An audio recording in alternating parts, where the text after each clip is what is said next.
So you're thinking about renting your apartment on Airbnb in Dubai? Cool!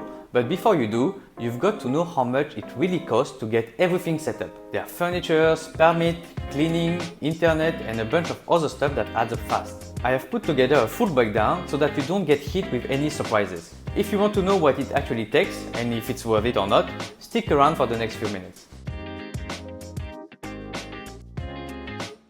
Hey, I'm Samir.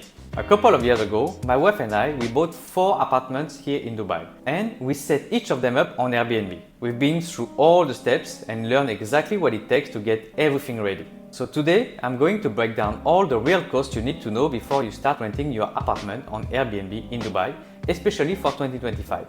Let's get into it. We will talk furniture, getting professional photos, the necessary permit and licenses, setting up utilities and internet, the software that we use to manage our booking, the cleaning and the maintenance cost, and finally, whether it's actually worth it or not. So when you put your property online, the goal is simple. You want the guests to pick your apartment. Your pictures and reviews need to stand out. If they look average or below, you might not get enough booking to be profitable. In Dubai, the average Airbnb apartment is usually nicely furnished. People expect a clean, comfortable place with a good sofa, a good cozy bed, decent amenities, and overall a nice vibe. So your apartment needs to meet at least those expectations. Ideally, your place should be a little bit better than the others or look a little bit better than the competition. For us, setting up our apartment was not cheap. We spent around 30,000 dirham furnishing a 1-bedroom apartment and 50,000 for the 2 bedrooms. Keep in mind that all apartments, they are not in very luxury areas. If your place is in a premium spot like downtown facing the Burj Khalifa, you will probably want to invest more to match the premium vibe, since guests there expect a more upscale experience and they are willing to pay for it. Alright, so once your place is fully furnished and looking good, the next step is getting proper photos. And honestly, this step is way more important than people think. When someone is scrolling through Airbnb, your photos are the first and sometimes the only thing that they look at. If the pictures don't look great, they are moving on. It doesn't matter how nice your apartment looks in real life. If it doesn't look nice online, you're not going to get booking. For our places, we went with professional photographers here in Dubai. It cost us around 700 dirhams for the 1-bedroom apartment and 900 dirhams for the 2-bedroom apartments. Not cheap, but completely worth it. The shots came out clean, bright, well composed, and made the apartment feel warm and inviting just from the photos. Plus, we've got the final images in just 2 days. Now, Airbnb does offer a photography service too. They will send someone over and they just deduct the cost from your first booking. It sounds convenient, but I would not really recommend it. The photographer basically takes the photos, sends them off to Airbnb, then the Airbnb team will be doing a very basic editing. Just enough to get by, but not enough to stand out. And you usually have to wait a week or sometimes 2 just to get the photos. That's what we did for our first apartment, but we were not very happy with the result. Meanwhile, if you go with a local professional, you get better results in half the time and full control over how your listing looks. In a city like Dubai, where almost every listing already looks decent, average photos just won't work. Okay, so once your place is furnished and your photos are looking sharp, the next thing you will need is the permit to actually rent your place short term. If you own the apartment, good news, you can apply for the license yourself. You don't need to go through a company or pay a third party. You just head over to the Dubai Department of Economy and Tourism website and you register as a homeowner. You will need to upload a few documents, your title deed, the passport copy or Emirate ID or Dewa bill, so that sort of things. Then you will have to pay the registration fee. It's about 1,500 dirham. And once that's done, you will get approved and you'll be able to apply for your individual unit permit. That means that each apartment also needs its own annual permit. For example, our 1-bedroom costs us around 370 dirhams and a 2-bedroom costs us 670 dirhams per year. It's a recurring cost, so keep that in mind when calculating yearly expenses. Also, when your unit is approved, you will get a registration number. That number will be requested by Airbnb when you create your listing. It is a mandatory information. Airbnb actually registers it for all Dubai listings now. So no number, no listing. One more thing, this homeowner license allows you to manage up to 8 properties under your own name. So if you're planning to scale later, that gives you some room to grow without needing a full company setup right away. So yeah, the process is actually pretty smooth. if you are the owner. Alright, now let's talk about the utilities. In Dubai, every building might deal with different utilities company, depending on the area. So I will walk you through the main ones. The first one is DEWA, the Dubai Electricity and Water Authority. So this is the main utility provider for water and electricity in most buildings across Dubai. To activate it, you will need to pay a refundable deposit. It's about 2,000 dirhams for an apartment, plus the connection fee of about 130 or 200 dirhams. You can do the whole setup online if your property is already registered in your name. It takes usually less than 24 hours to set up and be active. And once active, the DEWA bills are monthly and they vary based on the guest usage and how often the place is booked. A lot of newer buildings in Dubai use district cooling for air conditioning, and that's usually separate from DEWA. So here are the common ones. The most common one is Empower, and you can expect a deposit of about 2,000 dirhams. Then there is Aquacool that I use in JVC, and their deposit is 1,500 dirhams, I believe. And then we have Lutagas deposit, which is about 1,000 dirhams. So you will need to set up all of these individually depending on who services your building. The next thing is internet. So Wi-Fi is non-negotiable for guests, obviously. Personally, I went with Virgin Mobile for my home internet in most of my Airbnb apartments. We use a 5G connection, so they deliver a SIM card within 60 minutes wherever you are in Dubai. You just plug it into a router, so I had to buy a router on Amazon before, and it works straight away. In our case, there was no deposit to pay, and we just paid 1,500 dirhams for a whole year of internet connection. And so far, it works pretty fine. You can also go for Do Internet or IT Satellite, which I believe offer more options, but they're also more pricey. Let's talk software. Now, these are not must-have, but once your apartment is live on Airbnb, you will quickly realize that there is a lot of stuff to keep up with. Guest messages, booking, pricing, cleaning, reviews, and it adds up. So that's where software comes in. We personally use two tools, one to manage the property day to day, and one to handle the pricing. We use Guesty for property management software. This one is like your virtual assistant. It helps automate the guest messages, the check-in instructions. It syncs your calendar if you have listing on multiple platforms, and even handle cleaner schedules. We pay $9 per month or 33 dirhams. And now to be clear, you can do all of this manually, especially if you're just managing one apartment. You will be able to sync your Airbnb and Booking.com calendars, and it will work just fine. But when you have many units, it simplifies your life to have one place that centralizes your booking and your communication. The second tool is Price Labs. This one is all about setting the right price. Instead of guessing and relying on Airbnb smart pricing, which isn't always a smart choice to be honest, Price Labs looks at real data, local events, demand, seasonality, competitor listing, and automatically adjusts your nightly rate. It costs $19 per month per listing. It's about 70 dirhams.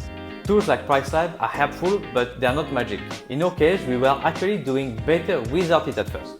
But that's because we were manually adjusting the prices every single morning.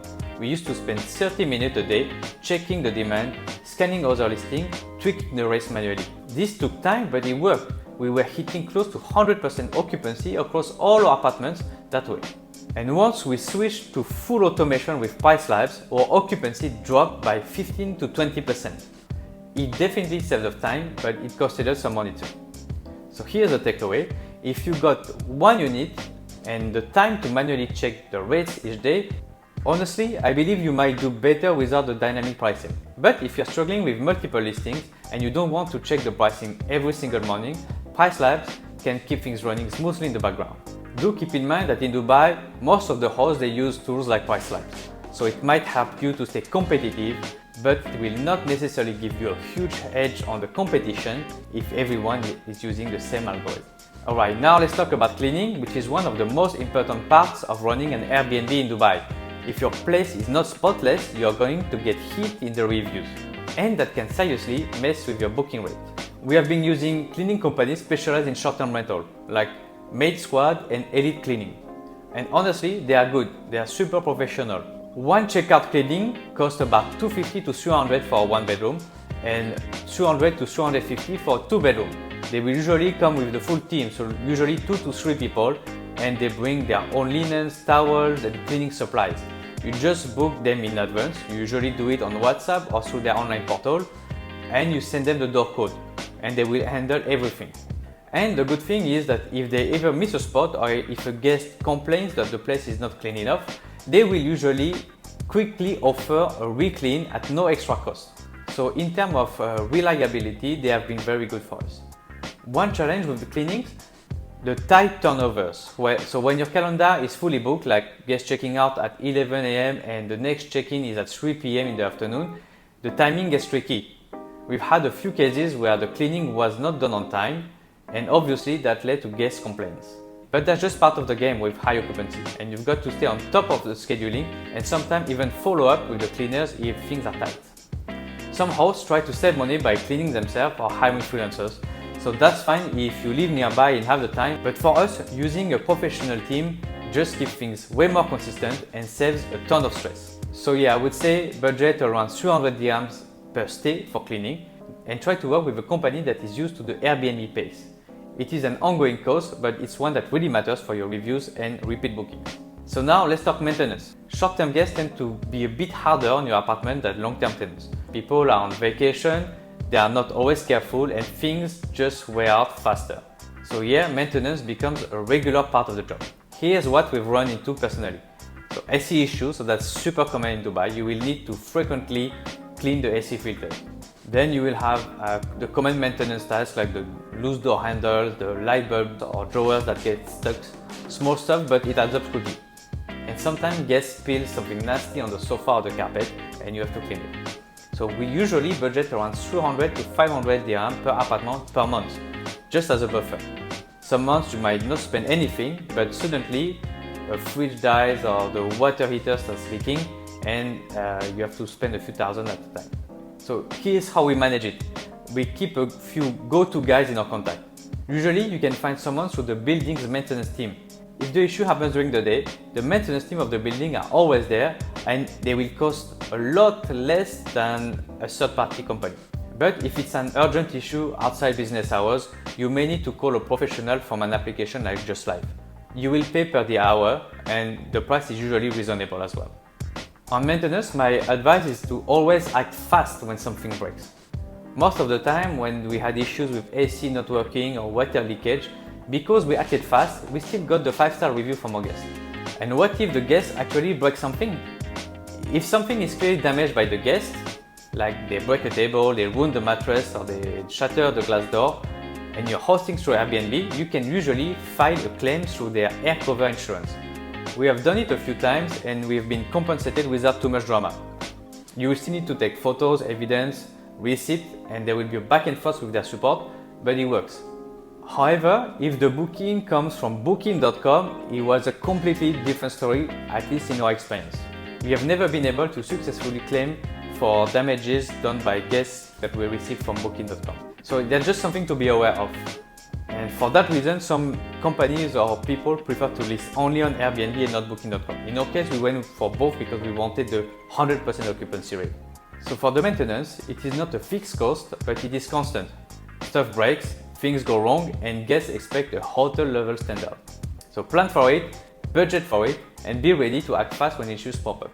That's the difference between a host who just lists a property and one who runs a proper Airbnb business. But however, if you do not want to handle any of this, you can hand it over to a property management company and they will take care of everything for you. Bookings, guest communication, maintenance, cleaning, and all of this. However, this is completely optional. They will usually charge you around 15 to 20% of your total revenue, which sounds fair for a hands-off approach. However, in most cases, I believe that they won't push as hard as you would. From what I've seen, they typically reach around 70 to 80% occupancy, while if you manage things yourself and if you're on it daily, you could hit 95 to 100% occupancy, just like my wife and I did. Of course, there are exceptions. Some management companies are really good, but on average, don't expect them to optimize the way that you would if it was your own business. So yeah, it's convenient, you don't have anything to do, but just be ready to sacrifice a decent chunk of your income for that peace of mind. Now the final question, is doing Airbnb in Dubai even worth it? Here's my honest answer, so it depends how you play it. So if you treat it like a proper business, if you invest in the furnishing, you get the right photos, you keep things super clean, you handle the guest issues quickly, you optimize your pricing daily, Yeah, absolutely. You can make more than long-term rent. But if you are doing the minimum, then you are probably better off going for long-term. And I mean that seriously, no fluff. I know that a lot of companies out there, they promote like you can get 50% more just by going short-term. I don't believe that this is really the case, or at least not for the average unit in 2025. Because what we are seeing right now in Dubai is that long-term prices have gone up quite a bit in the past few years. The rents have increased by 20 to 30% in some areas. Meanwhile, the Airbnb rates have not increased that much. So there is more supply and the competition is getting tighter. I do personally believe that most Airbnb apartments in Dubai would actually perform better on long-term rental in the current market. But the reason I still choose short-term for my properties is mostly the flexibility. If I want to sell the property next month, I can. There is no tenant's contract locking me in for a year, and I like having that exit option open. So yeah, I am okay putting it the extra time and effort to make Airbnb work for me, even if it requires more day-to-day involvement. But if you are looking for the best ROI with the least hassle, in most cases I would say go long-term. But if you are ready to treat this like a real business, and maybe you're like me and you want the exit flexibility, the short term can definitely be worth it. You just have to do it right. Thank you for watching this video. If you liked it, please hit the like button and subscribe. And I'll see you in the next video.